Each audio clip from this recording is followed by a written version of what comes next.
I know you're tired. I know you're hurting. And I wish I could say something that was classy and inspirational. But that just wouldn't be our style. Pain heals. Chicks dig scars. Glory lasts forever. Right on. Shotgun. DC right. Flip 90. Dig. On the center. On the center. Ready? Mute. Well, I thought I was starting off good. Welcome in, ladies and gentlemen, to another episode of The Bills, guys. My name is Steve Mathis. You can find me, as always, on Twitter at Judge Mathis. And I am joined by my co-host, Dave Tilton. You can find him on Twitter at Tilt Money. And oh boy, do we have a game to preview this week. I can already tell the comments section is fired up. Who we got in the house? Oh, man, this is going to be a good night. We've got PJ Tiggs in the house, who's become a really loyal viewer of ours. Ryan Seelbeck has been here for a long time. Brian Bowers, of course. Ryan Teal. Scott Blakely of BF is in the house. Buffalo Mafia News is in the house. James FX90. We've got Jacob Ander. Brett Holmes. So we've got a lot of people who are regulars and some new people too. Heather Hathaway's there. She just said, hey, what's up? Terrence Reese, Luis Matos. So got a good mix of some new people and some regulars. So let's keep it up. Truth to Hearts is here. As much as I will say this, I don't. Sometimes I think Truth to Hearts doesn't like us, but he always tunes in. So right, deal with the classic Ola. I only say that jokingly because I think he calls us out a lot on stuff, but he keeps he's our ombudsman. He keeps us on our toes. He keeps us honest. But we got my brothers in the house. Ryan Tilton. I can see the resemblance there. Yeah. All right. So I'll tell you what. The name of this episode is "You Come at the King, You Best Not Miss," and the reason why is because I am a fan of the show The Wire. I used to watch The Wire a ton. I haven't watched it in a couple of years, but one of my favorite TV series ever. And there's this character in the series. He's a drug dealer. His name is Omar. And he would always walk down the street, holding his sawed-off shotgun, whistling. And one of his catchphrases was, "You come at the king, you best not miss." And this feels like one of these "you come at the king, you best not miss" games because the Buffalo Bills are on the precipice of becoming the top dog in the AFC East. But the one thing that still stands in their way is those New England Patriots. And I understand that they're 2-4, but there's a lot of things, in my opinion, going in their favor this week. And Bill Belichick is not going to take this lying down. And we're going to get into it in a second, but this game could honestly be the tipping point of our season. It really could. And, we're going to get into why it may be setting up in their favor. But to be honest with you, we talked about this a little bit at the end of the show on Monday. It's this is a momentum game for us. It's one of those games where, it's the middle of the season. We're 5-2. You might not think much of it, but this could send us on a trajectory upward permanently, or it could send us on a trajectory downward for the rest of this season, clearing that mental hurdle, clearing the Kings, like you said, that we haven't been able to clear, regardless of what the record states. We still have to go out and clear that hurdle. And so I'm with you, man. I think that this is a very important game. Definitely the most important game we've had so far this season. Yeah. I mean, if you look at it, we're 5-2 right now, and you see all these injuries that are piling up, and we still managed to be 5-2, which is an impressive record. But you look at the record that we have coming up, or the schedule that we have coming up, 6-2 heading into Seattle and Arizona. This is a game where if we beat the Patriots, we can overcome. I know Tom Brady's gone, but if we can overcome Bill Belichick, we can get ourselves to 6-2 and 4-0 in the division. It's going to be very hard to catch the Buffalo Bills in the AFC East, and their path to the playoffs is clear. They can get their bodies right. They can get their minds right, and they can do what they have to do. Essentially, the rest of the season is almost like a preseason where they can mess around a little bit and sort of try to get things right and get into a rhythm and get hot heading into the playoffs, because that's how important this game is. It is. And Scott, I think, agrees with me here, and us both. He says this is, in my opinion, is a key game for momentum, either up or down. No doubt. It really is, right? Because, excuse me, because the Patriots, honestly, It's funny because in the last several years, like the Patriots, as much as they've owned us, like the pressure has still never really been on them, right? Like they were always so much better than us that there wasn't really a ton of pressure on them to even win because like it was almost like a foregone conclusion. And we were just like we would always find a way to lose the game, whether it was the Monday night fumble with McKelvin, amongst other games, right? But now they are in a position where it's the opposite almost, and they're 2-4 or 2-4. They're down, and it's almost feels like the same. Like there's not a lot of pressure on them. The pressure's all on the Bills now to win, and it's kind of like there's never really been pressure on the Patriots in this matchup over the last 15, 20 years. And again, the pressure comes down on the Bills right now to win this game. Because like you said, the Pats are going to go into this trying things. There's not going to be a ton of expectation for them. And it's going to be another one of those, like, it's not going to be like the Jets last week where it's like, it's lose for the Bills. Like if they win, they didn't win by enough. Or if they lose, like, well, they should have won. It's like a notch above that, but it still kind of feels that way. Like the Bills, if they win, they're like, okay, well, we were supposed to win. But if they lose, it's like, oh, those Pats, they still own you. And it's not going to be good, man. It's not going to be good. I watched. You don't do believe you me? I've seen The Wire. I've seen it 2-3 times now, but haven't seen it in a couple years. Yeah, one of my favorite shows of all time was The Wire. Top five. I like ladies it, and gentlemen. I'm not afraid to say it. So, it's interesting too because some of the reports coming out today are like, hey, the Patriots could be going into a fire sale. Now, anyone on the New England Patriots roster is for sale. Stephon Gilmore is like selling his house. Like there's all these different rumors and reports that are flying around right now.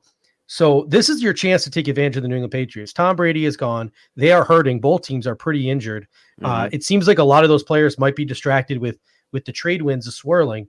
But going into this game, I'm not going to lie to you. I am scared because if we get down to the bare bones of it, and we look at this game, the weather report on Sunday, 35, 40 mile per hour winds possible, heavy rain during this game in Buffalo, no fans in the stands. And we'll get to the injuries and we'll get to all those things first. But this Patriot offense and knowing Bill Belichick, like I wouldn't be surprised if they just came out and they ran the ball down our throats or tried to run the ball down our throats. Tried to run the ball 30, 40, 50 times this game. And I like not hyperbolically here speaking, because this is Bill Belichick. We know that he loves old school football, like Army and Navy and stuff. If we saw them come out in like some wing T stuff and like running some options with Cam Newton, I would be legitimately surprised if we saw more than 15 forward passes. What are you expecting from this New England offense? And does our defense have the firepower to stop it? I'm expecting, like you said, 75%, 80% run. I mean, that's extreme, I know, but like, getting into that territory, I think I think you'll see Cam Newton run the ball a lot. I think you'll see him upwards of 15 carries on his own in this game. Rex Burkhead's going to be involved in the running game. They're going to get Harris obviously involved in the running game. The thing is like, they've got a number of backs plus Cam Newton that all do something a little bit different, right? So Burkhead's kind of like the all-around guy. James White's like the receiving guy. They're going to have Harris, who's kind of going to be probably the early down guy, and then Cam Newton as an additional runner. And to be honest with you, the Patriots have more in the arsenal from a volume standpoint running the ball than we do at this moment. So I expect them to go very run heavy. I agree with you. It might be just like that first game of the season for them, where I think Cam only threw the ball like 15 times against Miami, and they just kind of dominated on the ground. And the Bills defense, to answer your question, are they going to be, my brother says, over 15 pass attempts? We'll see. Is the Bills defense going to be up to the challenge? I think so. I think they'll be up to the challenge. Whether that means they're going to be successful or not, I don't know. But you saw how they kind of like rallied in the second half last week. I know it was against the Jets, but I think they're going to be ready for it. I think the Bills, and if you're McDermott, you probably have to think about this and say, like, I'm going to take my chances game planning that the Pats are going to go run heavy. And if for some reason they come out and try to air it out, like, good luck to them, right? Because they haven't been able to do that all year.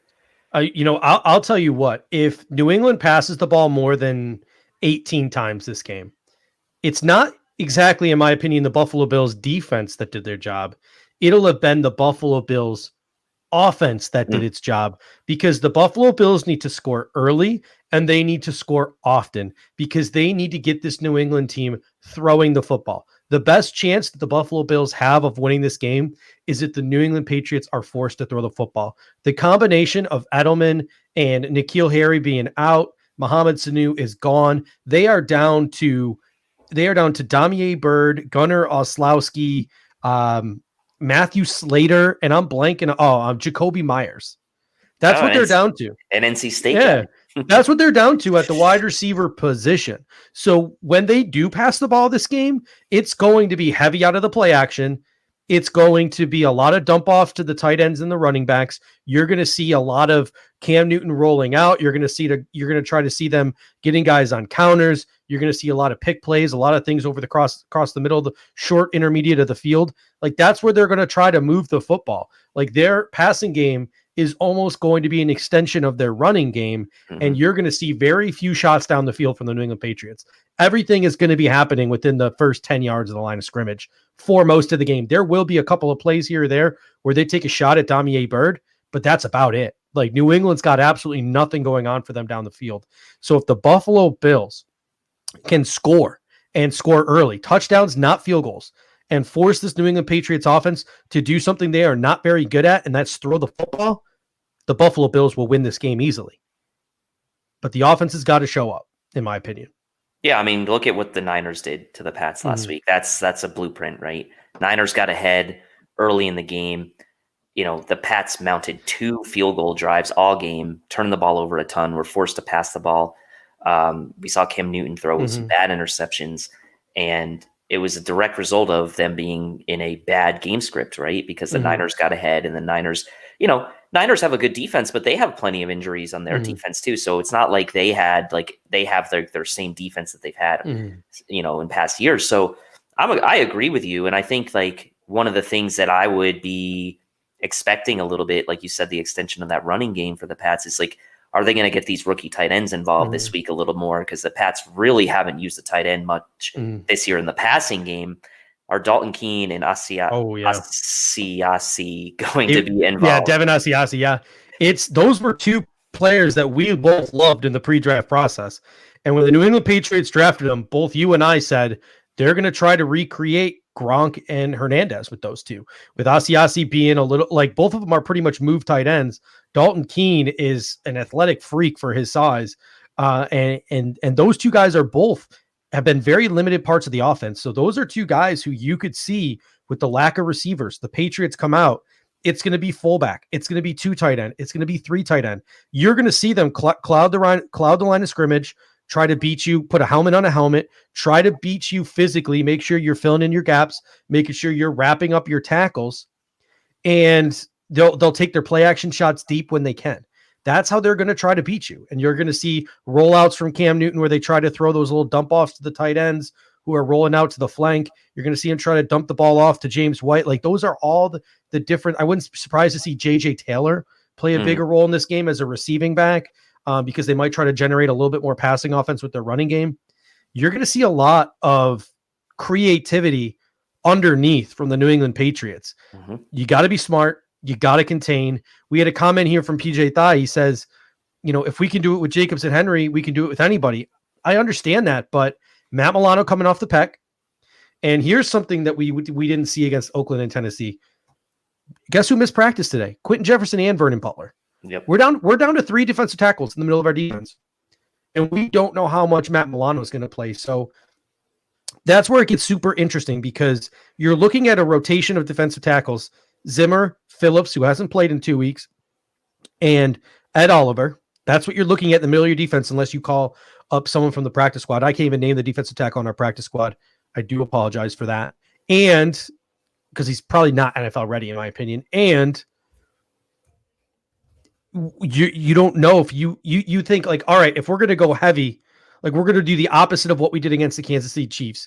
And instead of selling out against the pass, we're going to sell it against the run. You would think to yourself, okay, 3 linebackers. Well, if Matt Milano and AJ Klein are splitting 50-50, who's that third linebacker? Is Andre Smith going to get playing time this game? is Tyler Matakevich going to get playing time this game? Or is Matt Milano healthy enough where AJ Klein can go back to that strong side linebacker role? There are some questions that have to be answered, and questions that won't be answered until we see the active roster on game day. So turn into the pregame show. Yeah, I mean, this one's interesting because I feel like the injury list seems to be growing each week. Like, I feel like every time I click on the little image in Twitter, like the font is getting smaller and smaller because the names on the list are getting longer and longer. And it sucks because, like, right when we feel like maybe that defensive front, that interior kind of had a nice, like a little bit of a sign of life, a little bit of some juice, some momentum after last week's game, we get hit with these injuries now early in the week. Now, again, we always say this on the show, it's Thursday. We'll see what happens Friday with the final injury report. Who knows? But you don't like these DNPs even on Thursday. So that is something to be concerned about. I mean, there's really kind of not that much depth on that interior part of the line. And that's what you got to worry about for this game, because if the Pats run the ball 40, 50, 60 times, you know, you're not going to hold up all game with three guys, right? You're going to have somebody else in there. You're going to have to do something creative there. So that is definitely a concern for me.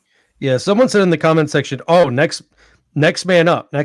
I'm looking at the Buffalo Bills roster here. I'm trying to figure out who is the next man up on that interior defensive line, because I should be more prepared than this, but I don't even know the name of our practice squad defensive tackle. So I'm pulling it up right now to see who the defensive tackle on our practice squad is. Let's see, scrolling down here. The next man up would be on the practice squad would be Brandon Bryant, a 6'2", 290 pounds. So another 3-tech from Florida Atlantic. So you're looking at Brandon Bryant, a guy who's played a couple of seasons in the National Football League, jumped from roster to roster. So he's a veteran. I see a couple of people saying Zimmer.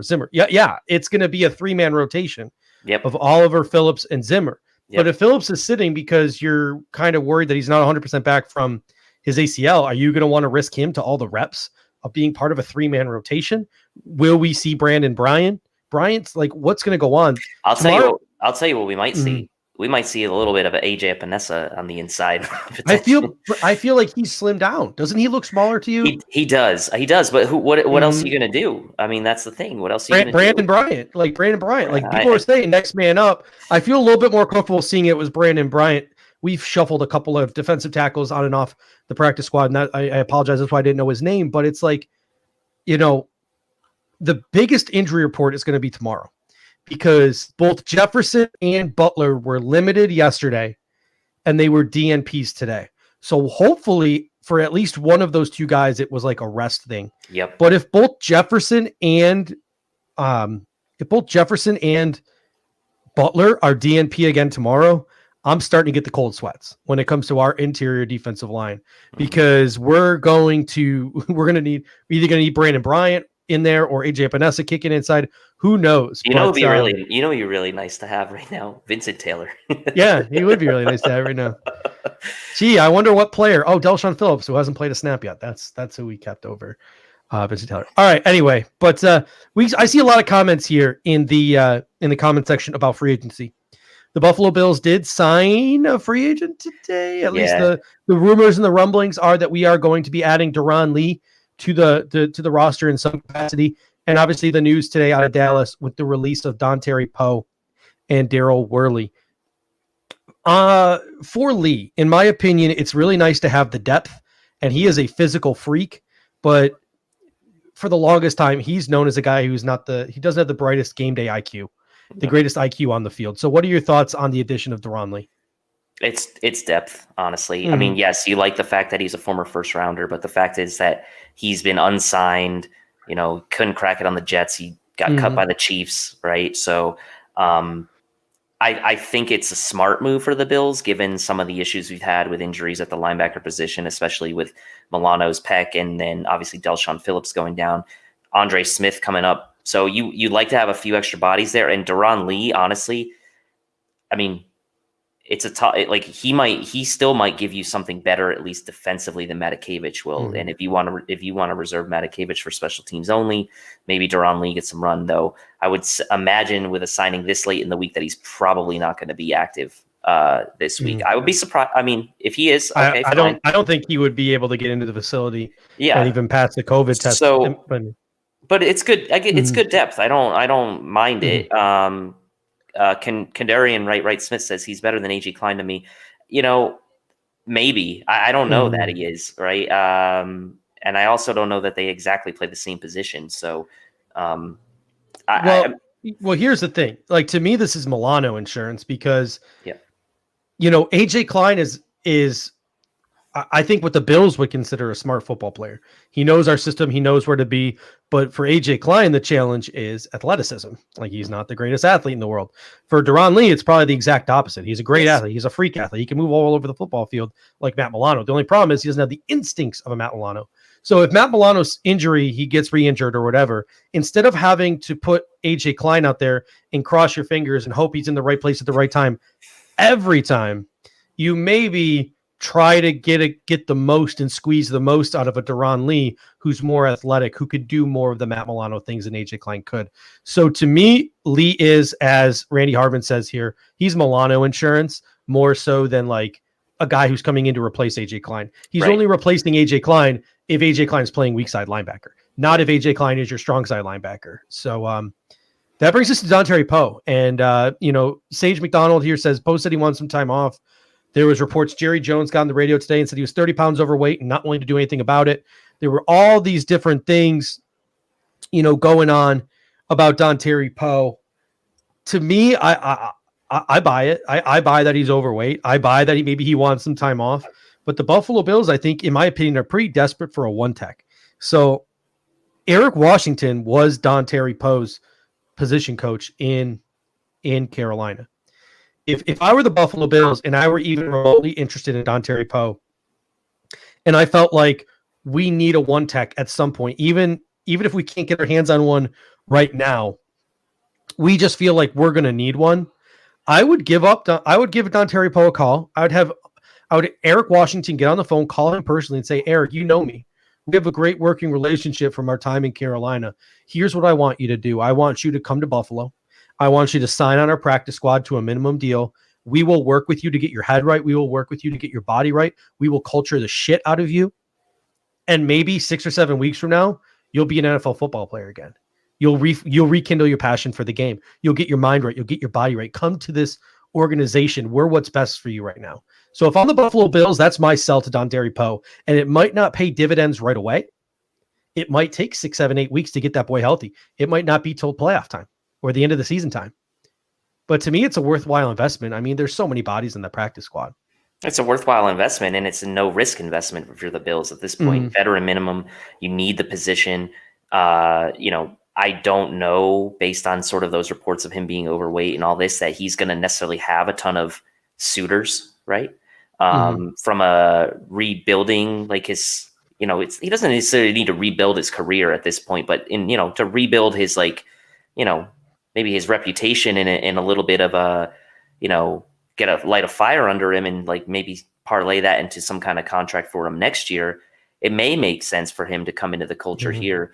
And at the end of the day, if you take 4 to 5 weeks to get yourself right or even longer, that's okay. Because if he can contribute come playoff time, come end of the season, I'd be fine with that. I'd be fine with that investment. And I think given the lack of bodies we have at that one tech, I think it's totally worthwhile. We got Randy Harmon coming in saying if we're buying, they should go young, settle for our Rankins or Tomlinson. Don't get me wrong, if we can get our hands on a Sheldon Rankins or a Delvin Tomlinson, I'm all for it. But that costs capital.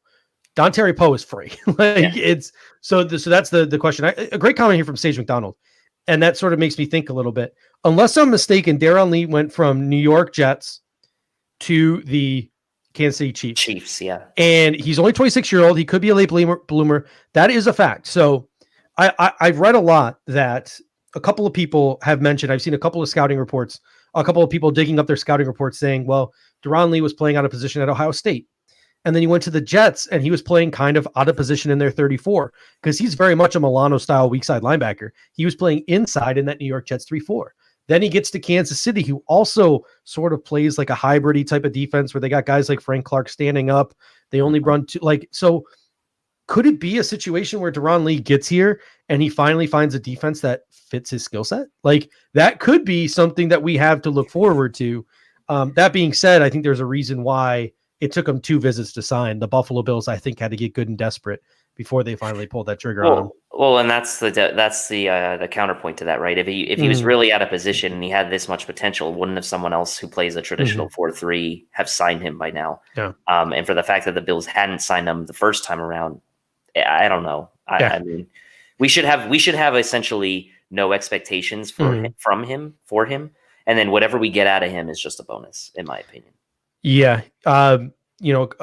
Someone, he said he meant Tim Settle from Washington, not settle for Sheldon Rankins. And so I just wanted to make it correct there. Yeah. I mean, these guys are like that, those plug and play one techs that we're talking about. A couple people mentioned Earl Thomas. I don't think the Buffalo Bills, like if you just Google what got Earl Thomas into trouble in Baltimore, if they ever did bring him in here, he wouldn't play safety. He'd probably play a hybrid role in this defense, like a nickel role, but we're not bringing it. It's just not going to happen. A couple of people have mentioned Micah Hyde's injury. He's 2 DMPs in a row. The concussion from that lick he threw onto Brashad Perryman. Someone mentioned Saran Neal as the player who would step in. I don't see it. To me, on Sunday, you're going to see Dean Marlowe at free safety, and you're going to see Jordan Poyer at strong safety. You'll see Teron Johnson in the nickel. You'll see Dane Jackson probably at CB2 unless Cam Lewis's hand is better. Then they're going to save Dane Jackson's practice squad eligibility, and you're going to see Teray White at CB1, and it'll be Jaquan Johnson as the backup safety, Saran Neal, and probably Cam Lewis as your depth, DBs. That's probably what I think you're going to see. What do you think? Do you think we see Jaquan? Do you think we see Saran, or is it going to be what I think and Dean Marlowe? I think it's going to be Dean Marlowe just based on what we've seen the Bills do lately with their usage, right? Dean Marlowe's been getting more run over Jaquan. And so I think the Bills trust Dean Marlowe's smarts, right? They trust Dean Marlowe's mental ability probably more so than they trust Jaquan's at this point. I love Jaquan. It's well documented how much I really liked him out of the draft and ever since we drafted him. But I think he's going to be your backup free safety should something happen if Hyde doesn't play. And Saran Neal kind of be like that. I feel like that kind of move guy. You'll have him playing special teams. He might have him come in certain sub packages, the big nickel, whatever you want to call it, and he'll get his spots on defense for certain packages. Copcast here says Levi Wallace ? Now they got 21 days and he's been practicing. Yep. But here's my thing. I might wait a week on Levi Wallace and give another week. Here's why. You look at those Patriots receivers who are going to play. If you're selling hard to play the run, first of all, you don't want Levi Wallace on the field. Like if you're going to be selling out on the run, you want a more aggressive player than Levi Wallace. Number 2, the second reason why I'd wait another week on Levi Wallace. And again, it's tricky because you're like, well, do we throw Levi Wallace out there or do we waste Dane Jackson's other eligibility? But both Dane Jackson and Cam Lewis are more aggressive against the run, and New England's going to be run the ball a lot, in my opinion. And number 2, Trey White is going to be on Damier Byrd. And then number 2 wide receiver is going to be Jacoby Myers, Gunnar Oslowski, Matthew Slater, or somebody from their practice squad. Three rookies are first year guys from small schools whose names I can't remember off the top of my head. Like no guys that I remember scouting coming out of college. So New England's got nothing going for them at wide receiver. Nothing. Zip. Nada. And if Trey White's going to lock down the only really credible wide receiver they have in Damier Byrd, did I say Damier again? I apologize. I keep saying Damier. It's Damier. But why play Levi? Play Cam Lewis in his club hand on Jacoby Myers. Play Dane Jackson again. They're better against the run than Levi is. So, yes, I understand that Levi could come back, but I just don't know if that's necessary. And I don't picture Josh Norman playing either 2 DMPs in a row again with that hamstring.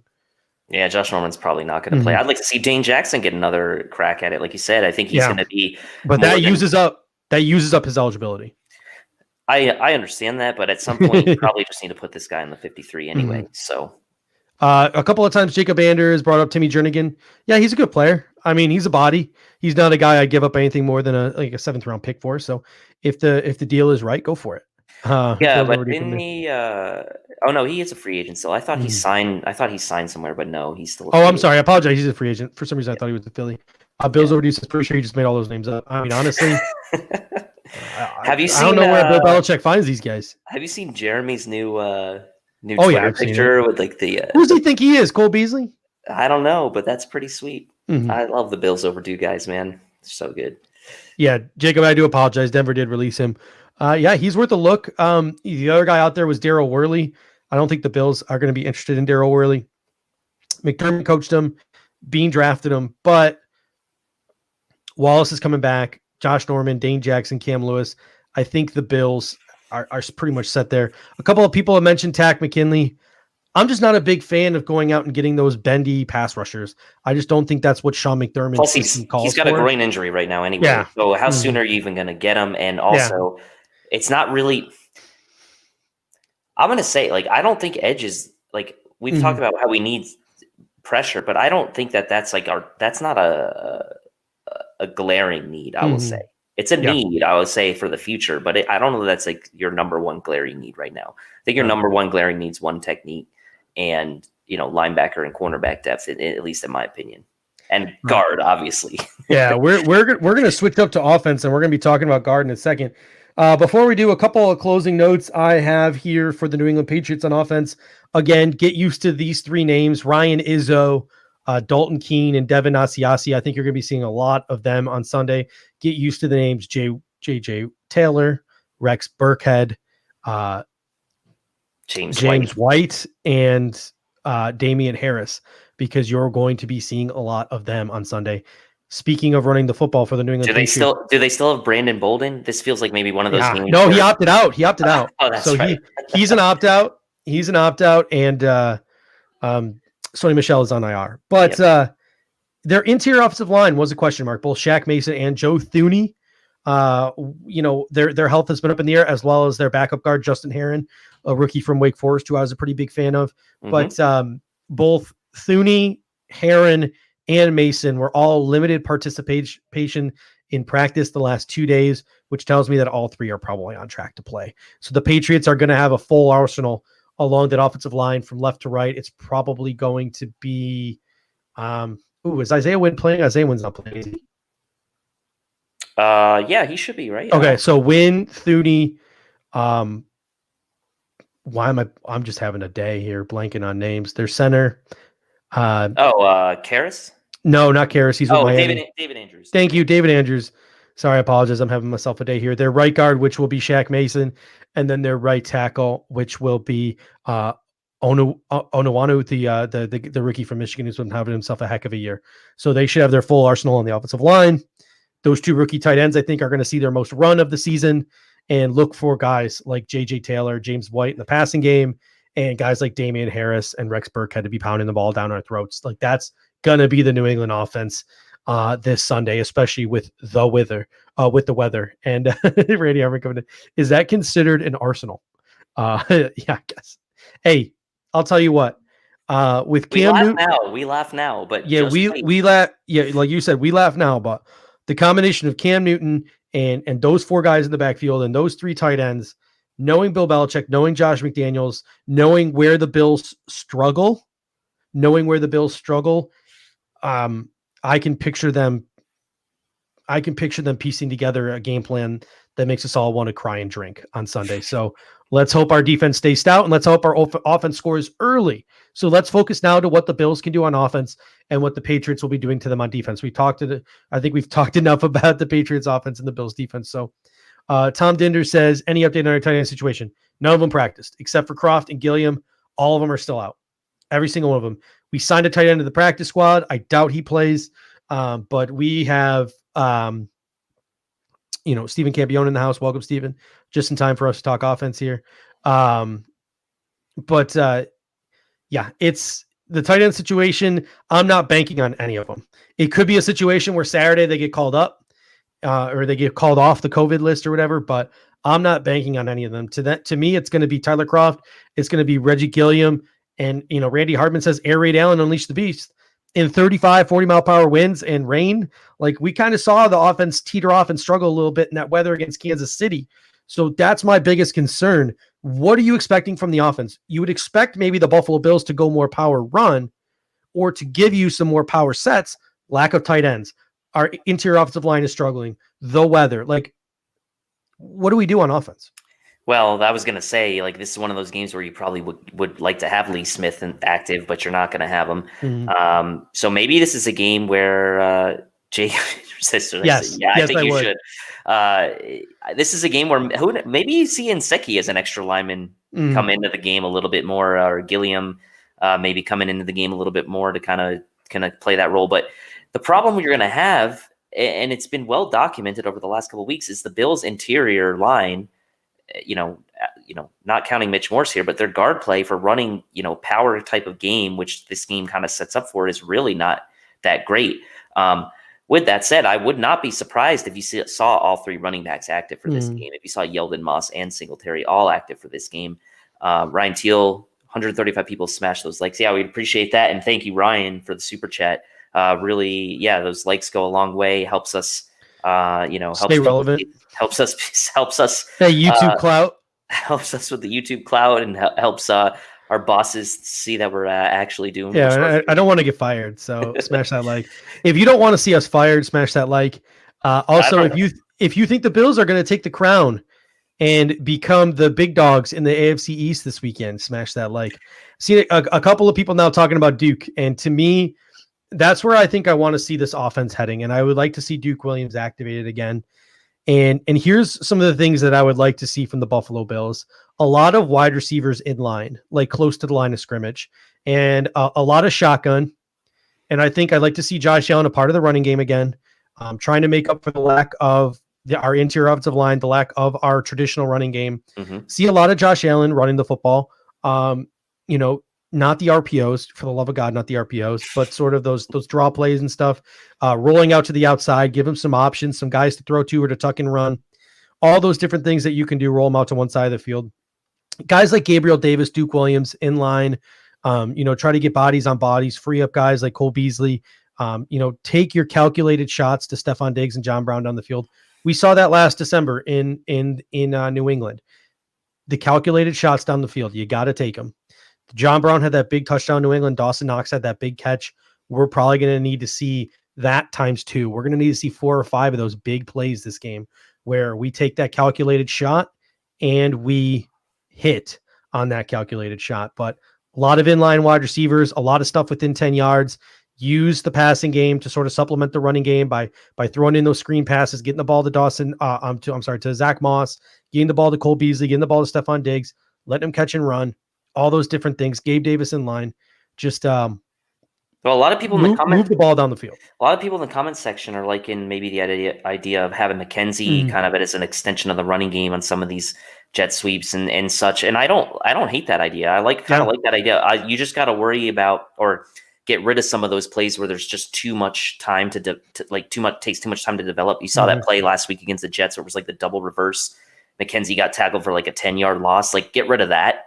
Just do the things he's good at, like the simple jet sweeps where he like pretty much gains like 5-6 yards every time.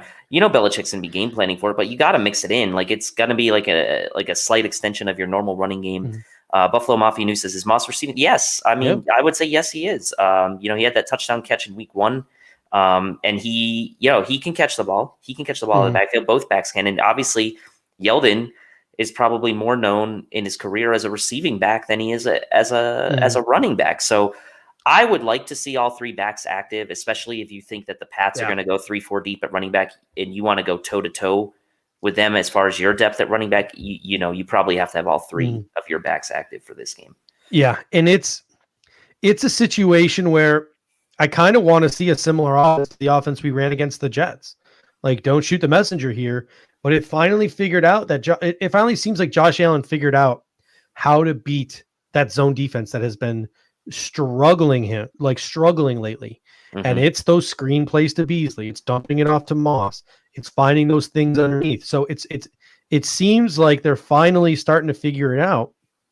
how to beat these zones. That being said, New England runs a lot of man-to-man. So it's going to be really interesting to see if Bill Belichick sticks with his man-to-man principles or if Bill Belichick switches to what Josh Allen struggles with and goes more zone. It'll be really interesting to see how Bill Belichick counters. If I'm Belichick, I'm playing tight man coverage all game. I am up at the line of scrimmage, given the wind, given the conditions.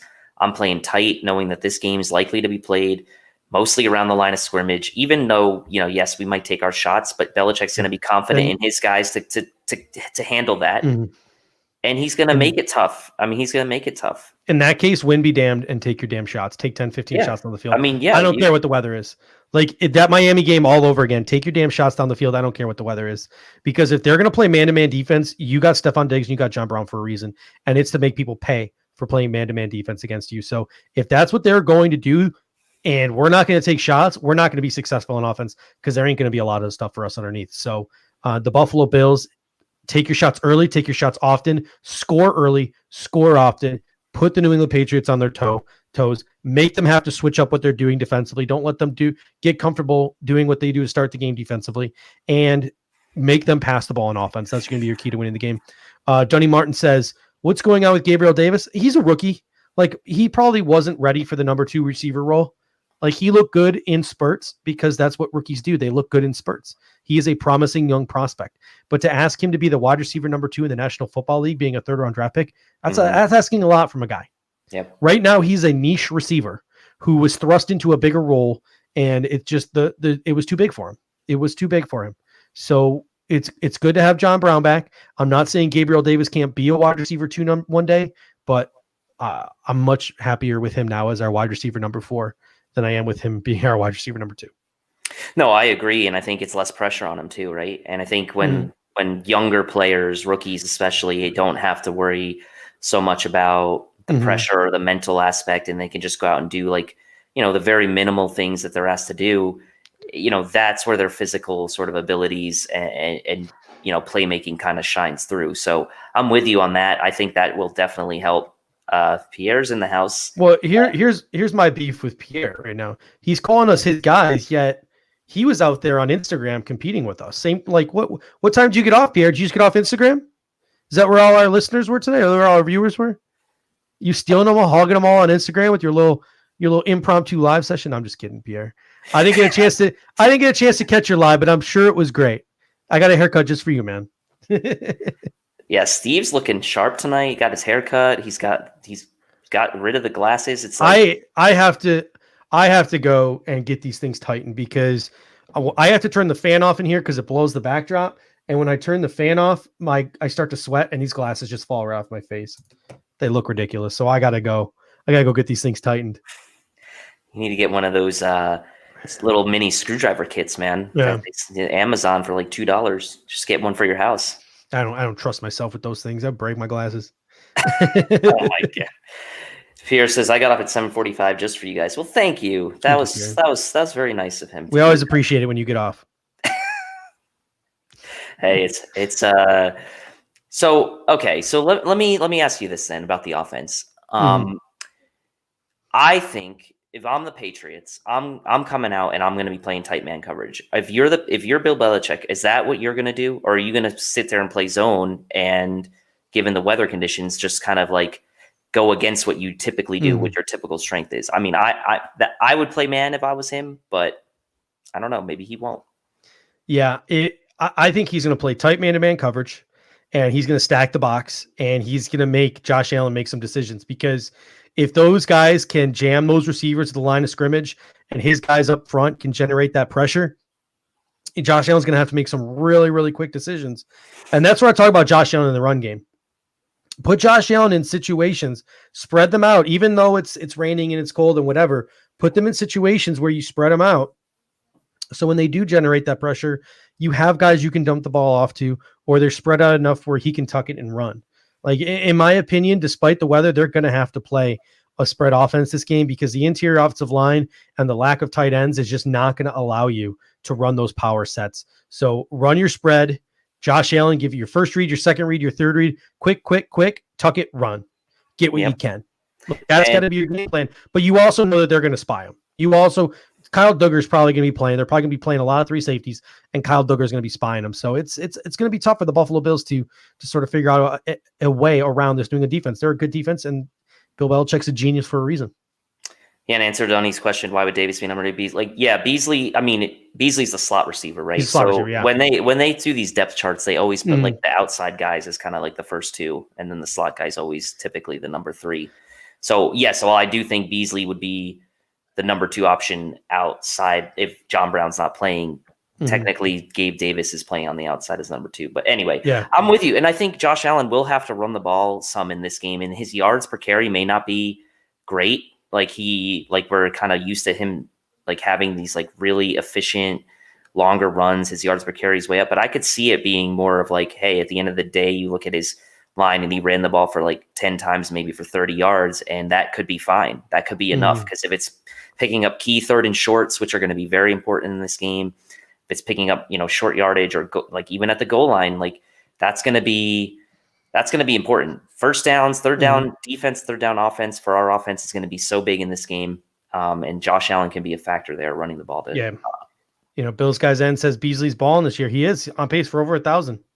On pace for over 1,000 yards. Here's my question to you now. Interior offensive line. Yep. Big struggle. We get Mongo back this week. Here's the question you got to ask yourself as a Bills fan, because Brian Winters is limited. Are we going to see Ike Bucker at left guard? And are we going to see John Feliciano at right guard? Or are we going to see John Feliciano at right guard and Brian Winters, John Feliciano at left guard and Brian Winters at right guard? What do we see at guard this week for the Buffalo Bills? If I was guessing right now, I'd say you see John Feliciano at left guard and Brian Winters at right guard. That would be my guess. Just given that given from what I saw from Butker last week, I can't believe I'm saying this, but I'd rather have Brian Winters in the lineup. The Buffalo Bills have pretty much essentially said Brian Winters ain't going to play left guard. Who was it? Brian Dable? Someone in their interview said he doesn't have the versatility to do that. He's a right guard only. So when you see Brian Winters on the field this year, unless it is absolute worst case scenario, he's going to be playing right guard for the Buffalo Bills, or he'll be a backup. So, so Winters is limited even when he's healthy. Yeah. It's that's what I think, just because we know Feliciano has flexibility to play either guard position. And I think the Bills will look at it as this is temporary anyway until Cody Ford comes back. And then maybe when Cody Ford comes back, that's when you put Ford back at left guard, slide Feliciano back over to right guard, and Winters comes out of the lineup. I don't know that you need to, for consistency, keep Feliciano at right guard just to keep that consistency from when Ford comes back, because you've already shuffled so much on this line as it is that I don't know how much it matters at this point. Yeah.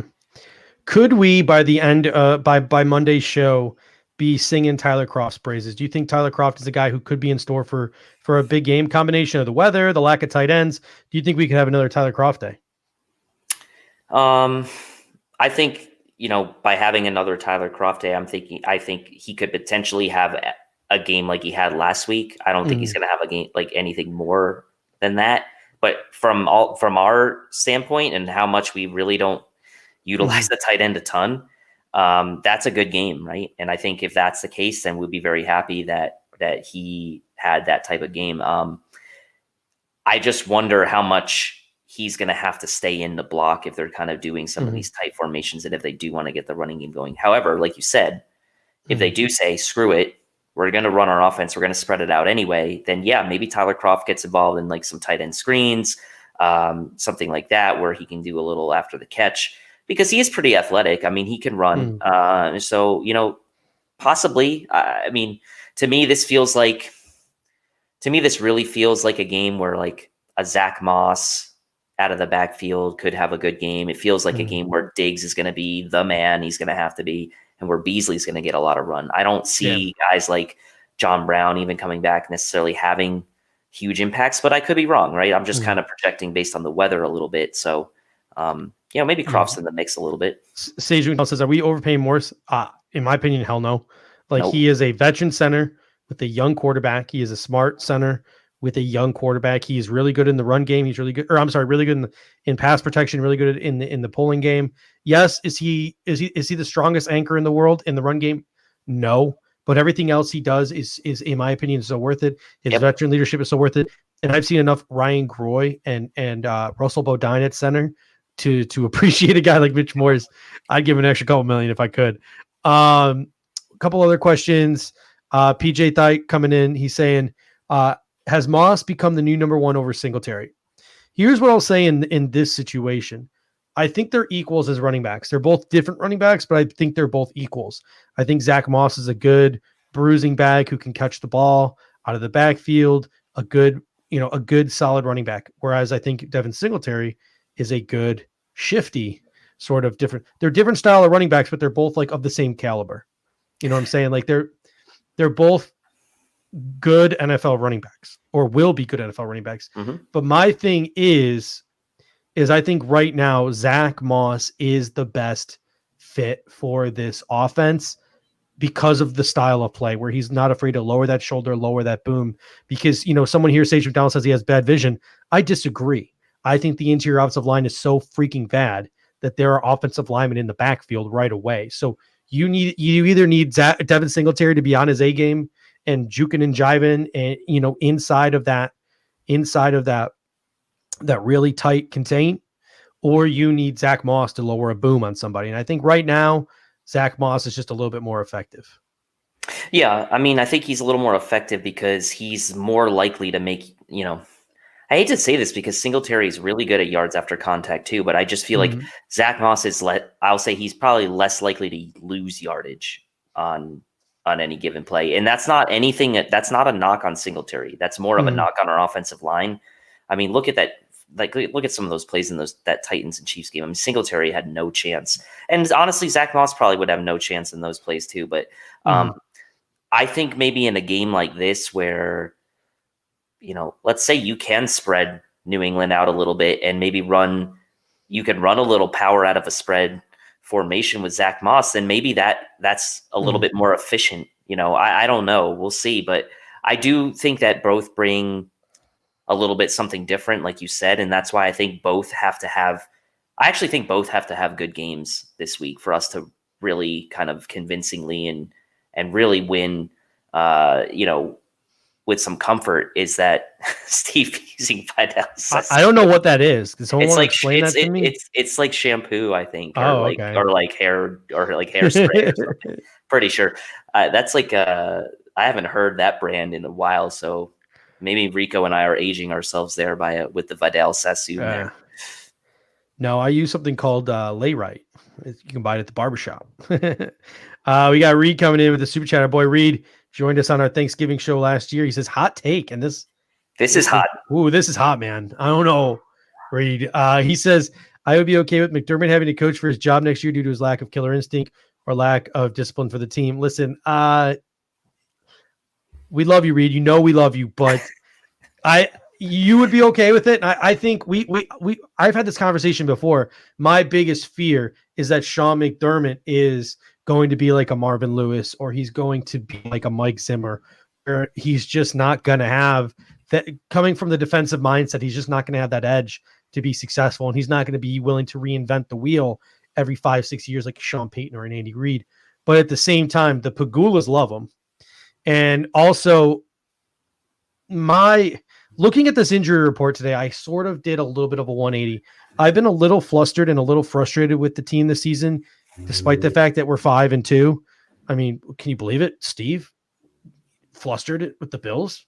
Like, no, I always find something to complain about, but you've been hanging around Fabili too. Yeah, much. but it's like, man, this team is so beat up and they're still staying in most of the games with the exception of the Tennessee game. We're not going to talk about it.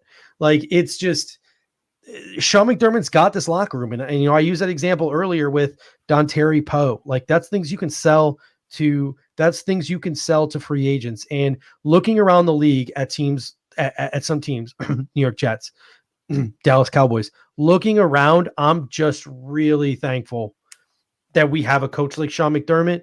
And so Reed, I understand where you're coming from, but I think that might be a conversation just because of how far we've come and what we had to suffer through for 20 years. I think that's a conversation that's still maybe 2-3 years down the road. Yeah, I mean, you hope that he doesn't turn into a Mike Zimmer or a Marvin Lewis, right? These guys that are like, pretty successful in regular season scenarios. They get their teams to the playoffs, but then they kind of fizzle out, or that no one really sees them as a real threat when it comes to the playoffs. Now, my counterpoint to that, I guess, would be that, the best quarterback, I mean, Andy Dalton, like, we all love him for what he did, but like, he doesn't have the same ceiling that a Josh Allen had, and has. And for Zimmer, I mean, yes, he's had a run of different quarterbacks in Minnesota, right? Between, Favre was there at the end of his career. I mean, I don't know. I'm pretty sure Zimmer was there at that time, and Bridgewater. Then he went to Keenum, and then he had Kirk Cousins. So like, you don't want to turn into that, right? You don't want to turn into that. And Steven, this is a great point. It's a COVID year, right? We talked about this at the beginning of the season. This was always going to be a tough year. We always thought maybe there would be a chance for more injuries with the lack of preseason or true training camps. And like, the Bills are going through it this year, and a lot of teams are. I mean, we're talking about the Bills in this injury report. I mean, I don't feel bad for them by any means, but the Pats too, right? Like, they have their own litany of injuries. And so everyone's got it, and we just kind of got to find a way. And we're rating the man up. I'm pissed like everyone else, but never. Yeah, I mean, I'm not on the McDermott coaching for his job thing. I mean, think like he's probably a top 5 to 10 coach in the NFL right now. So, you don't let those guys go, or you don't get rid of those guys just because maybe they go through a rough patch. I mean, look how many rough patches that Mike Tomlin's gone through in Pittsburgh, and they've kept him. John Harbaugh's gone through some rough patches in Baltimore, and they've stuck with him. So I'm not ready to go to that level yet. And I'll tell you what. So let's get back to the game, because there is still one more thing I want to talk about. We do have a Patriots fan in the house. Bergen County Legend Perfect says Pats are going to win this game, and Josh Allen sucks. So welcome, Bergen County. Have at him in the comment section, folks. Have at him. So one last thing that I want to talk about is special teams, because I think special teams could play a big role in this game. Again, the weather. So number one, Andre Roberts' field position could be vital this game. I talked about the Buffalo Bills offense needing to score early, needing to score often. A big part of that is getting the ball in a good position to score. So Andre Roberts is going to be big on those punt returns, trying to put us in solid field position. Number two, Corey Bojorquez. It's again 30, 40 mile an hour winds. If that's what happens, rain. This is what you're paid to punt through it. And Tyler Bass, we're going to need every point imaginable, in my opinion, because I think this game could be closer than some people think. I think the national media. I think a lot of people in the national media. I think a lot of people in the national media are actually pretty Patriot in this game, doing for record. I can see why. Don't get me wrong. I can see why. But well, let me ask you this. Could I think, and someone needs to fact check on this, but I believe I read somewhere that the Bills have not won a coin toss all year. Could it be, because I could see Belichick doing this, the Bills finally win a coin toss this week against the Pats. Pats, whatever they call it, they lose. Bills get the coin. Could you see McDermott pulling a Belichick and taking the wind as opposed to deferring or receiving the kick? Could you see him taking a direction as a result of the coin toss as opposed to kicking off or receiving? No, I think he'll just defer. You think? Yeah. Well, because Belichick's done that before. He's taken the wind, and so come down to the fourth quarter when we got the wind at our back and we need a field goal. That could matter. I'm just saying it could matter. As long as we're on the right hash, it doesn't matter what the wind is. Tyler Bass got the play. As long as we're on the right hash. Sage McDonald says, when will Judge admit Bojo is good? And Pierre chimes in, egging him on with, yes, we need Steve to apologize to Bojo. Nope, not going to happen. Here's why. I'll tell you what. Bojo is exactly what I thought he was. I'm going to pull my Denny Green quote here. The dude can bunt the ball really far, but he has yet to have to coffin corner. And when he does, I better see him getting those touchbacks. I better see him coffin corner. Like, he's gone out in the football field and done exactly what he's good at this year. He's kicked the ball. He's punted the ball really far. Thank you, Corey Bojorquez, for not shanking the ball yet this year. Because every time you've been asked to punt, you've just been asked to punt the ball a country mile. And that's the only way of punting it you're good at. So kudos to you for not shanking. You literally are put in the best position to succeed, kicking the ball as freaking far as possible. Let's see a coffin corner one before I give you a pat on the back. Hell, let's see you hold a field goal properly before I give you a pat on the back. So Corey Bojorquez is getting no love from me because he's yet to improve on anything that he's bad at. He's yet to prove to me he has developed as a punter. he's been put in a position to be successful by the Buffalo Bills this year, because the only time he's had to punt is punting in the ways he's good at punting, just kicking it really freaking far. Well, you heard it here, folks. Steve is not apologizing. He's not apologizing. He's not. And I know Corey Bojorquez likes to slide into Bobby's DMs on Instagram and make some funny comments here and there. And I'm sure he's a good guy. He's got a great mustache. Dude is juice for a punter. You always got to appreciate the juice punter. Yeah. But until he can coffin corner punt, and until he can hold the field goal properly, don't talk to me, Corey Bojorquez. I don't want to talk to you. I'm blocking your calls. I'm ignoring your messages. And honestly, you could be onto something here, because in this type of game, field position is going to be crucial. So if we're sitting there at our own 45 or at midfield, and we need to pin the Pats deep to flip the field, and he blasts it in the end zone, and it's like a net of 25, like we're not going to be very happy. Yeah, Bills up like 17-14, fourth quarter, 4 minutes left. We're driving. We have to punt the ball from like our own 45. Cool. Not pin them inside the 10. Then I'll give you an apology. Maybe he should watch some. Maybe he should watch some Johnny Hecker tape from this past Monday night game. Yeah. Johnny Hecker, special teams player of the week in the NFC. Someone said earlier, we're going to see Tyler Bass or Tyler Ass on Sunday. A lot of wind. As long as it's on the right hash, I think we're fine. Because is that what it is? Everything on the left hash he misses. Everything on the right hash he makes. I think it's the other way around. Is it the other way around? Yeah. He's got the left eye black on. I don't know. I thought he puts the eye black on as just a reminder to where to spot the ball. it seems like when he's on the right hash, he goes across it and he misses it left. Whereas when he's on the left hash, he kind of just has that, like, a little bit of that natural draw. So I think he has like that golfer swing where he always has the draw. So he prefers to kind of like be on the left so that it can draw down the center. So that's why he has the left eye black, to remind people that he needs the ball on the left-hand side. Yeah. All right. So we've just about talked about it all. There's one last thing I want to talk about, because the weather is supposed to be, according to Mike Syka from CBS, there's a chance it could be 35 to 40 mile an hour winds and massive precipitation. I put a little poll question out into the Twitter sphere, and I got almost 600 votes in the couple hours it was out. So pretty impressive for our Bills guys account.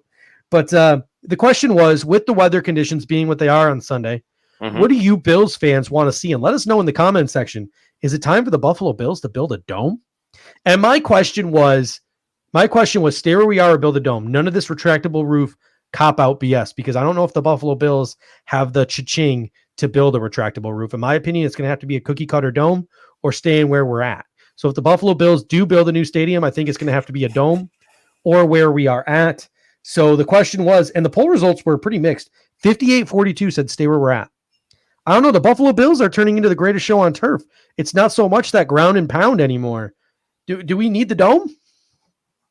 I mean, if you build it, they will come. If Josh Allen's the franchise and he wants that dome and he brings us to the promised land, he's going to get it. So, hey, speaking of dome, if you ever want your lady to do that, you need to make sure that you are Manscaped. So use the promo code FUNAddicts. Go over to manscaped.com. You get 20% off and free shipping. So if you are interested in anything referring to dome, make sure you're Manscaped. Well, yeah, it's funny. 20% off. It's funny. Truth of hearts, like we said, he's like, he will always call us out, and he's calling us out again. He's like, look, if you guys don't want to get fired, you better mention the Manscaped. So, don't carve your pumpkins, as they say, and you'll be okay. Get that lawnmower 3.0. It's fantastic. Normally, PJ, I would say this: we drafted Josh Allen for a reason, to cut through this wind. But then I saw the Kansas City game, and now I'm not so sure. So Kansas City dropped back into massive zone. Like, that was their game plan, was to drop back into a zone. If we see more man-to-man from New England, I think I'd like to see the Buffalo Bills take their shot. Win be damned. I think I'd like to see them take their shot. So it'll be interesting. We got a couple of things here. Jeff King said something that got Brian Bowers. That dude talks about making defenders make business decisions. Haven't seen that shit yet. Soft. Yeah, it's true. Zach Moss. Yeah, he had a couple of plays in the open field where, he lowered the boom. He lowered his shoulder. He just got tackled. So it'll be really interesting to see. Sage McDonald, I think it had more to do with rain than wind. Well, guess what? The weather on Sunday forecast, 60% chance of precipitation, with 30-ish mile an hour winds. So it's going to be a pretty bad weather day. So someone earlier said, should I start John Brown in fantasy? I would steer clear of most people in this game in terms of fantasy. I think it's going to be relatively low scoring. I think you're going to see a lot. Both teams try to milk the clock and milk possession.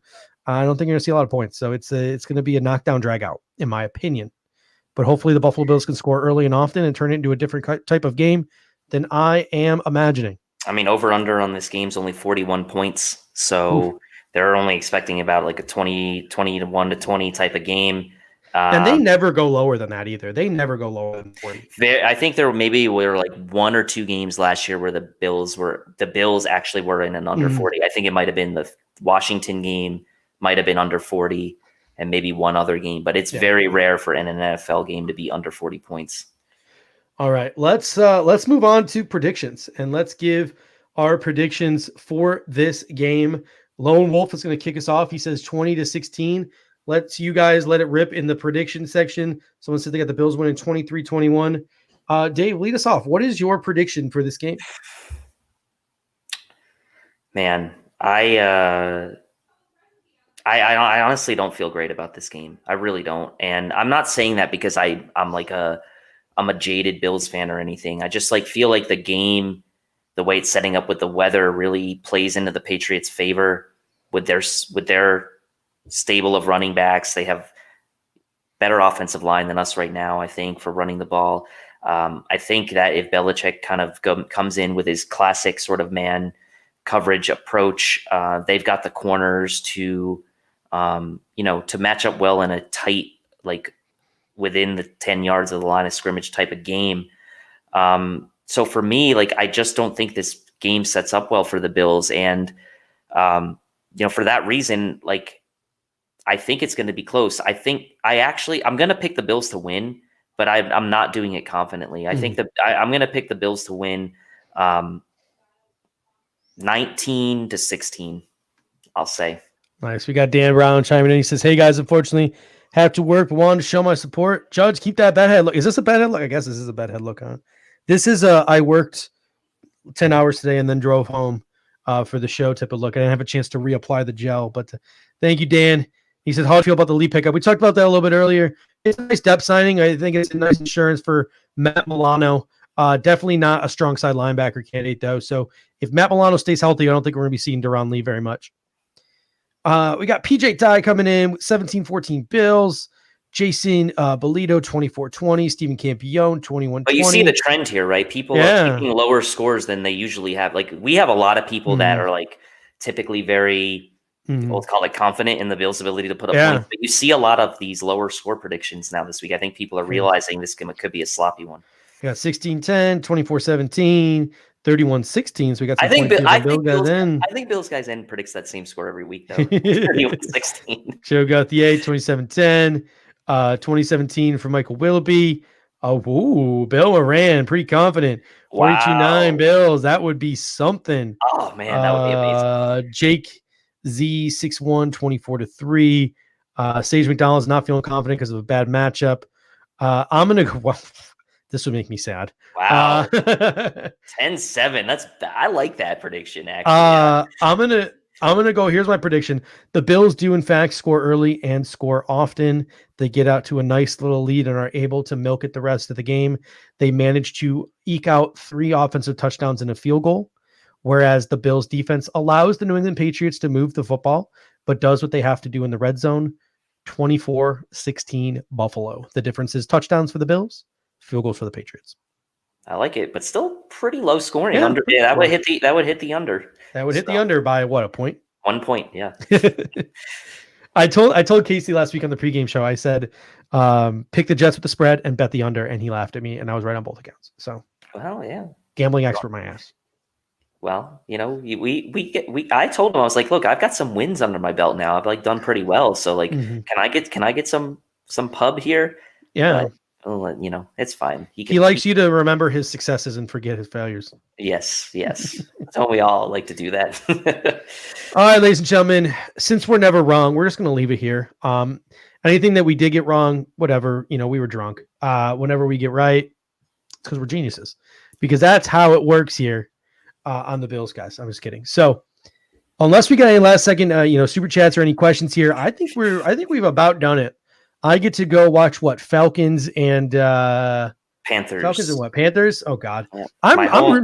I'm rooting for the Panthers team here. My home state team. Yeah, I mean, look, the Panthers used to kind of annoy me as someone who lived in North Carolina. Like, I thought like they didn't have the best fans. They kind of got a little bit of fair weather fans. Like, I've been to a few Bills games in Bank of America Stadium. A lot of Bills fans, Panthers fans. Typically, they're a little bit of a wine and cheese crowd, in my opinion. But hey, I like Matt Rule. I like the culture he's building there.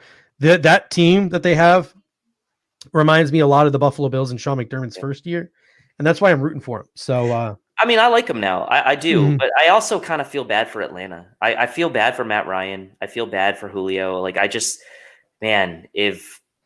if Atlanta, I think, had a different head coach other than Dan Quinn for the last 5-6 years, I think they could have done a lot more with that team. But we got Andy Bandura coming in, claim that division.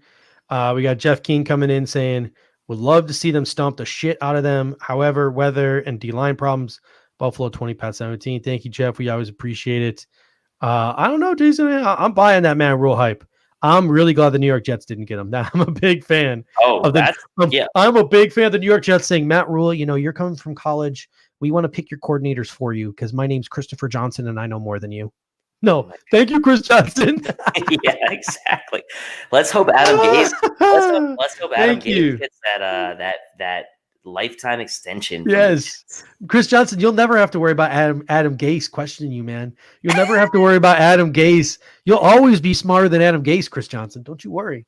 Don't worry. Forever. Don't worry. Don't worry. All right. So, ladies and gentlemen, that'll just about do it. It has been real. The Rico report tomorrow night. Bills overdue on Saturday night. Sage McDonald says it best. The Jets are the best comedy show ever. Catch us for the pregame. It'll start around 9:45 Eastern Sunday morning. I'll kick things off, then kick it over to Casey and Knapp, and then we'll be debuting our new host on the pregame show, Jeff Landers, a former sports director, sports news anchor in Idaho Falls, big Bills fan. He is joining the pregame show as our 11 to 12:30 host and moderator.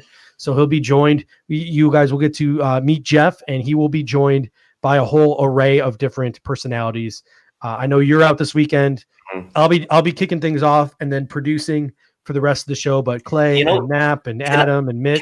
Can I make a recommendation for the pregame show? Like, I think we need to get like a little graphic going, like they do on ESPN. Or like Sunday Night Football, where we have like the little Buffalo Fanatics logo and have all the Buffalo Fanatics personalities and have the game picks and like who they're picking. Yeah, let's do that. So that you get like all everyone's name and you got who the picks are. I think we need to do something like that. I think that's fun. I think people like that stuff. Get Bobby. And we got Scott Blakely saying yes on Dome. If you do like Dome, make sure you head over to manscaped.com, 20% off. We're finding the gentleman. When you do get that Dome, the ladies will be impressed. Promo code Fanatics, 20% off and free shipping. All right, ladies and gentlemen. Until next time, go Bills. Go Bills.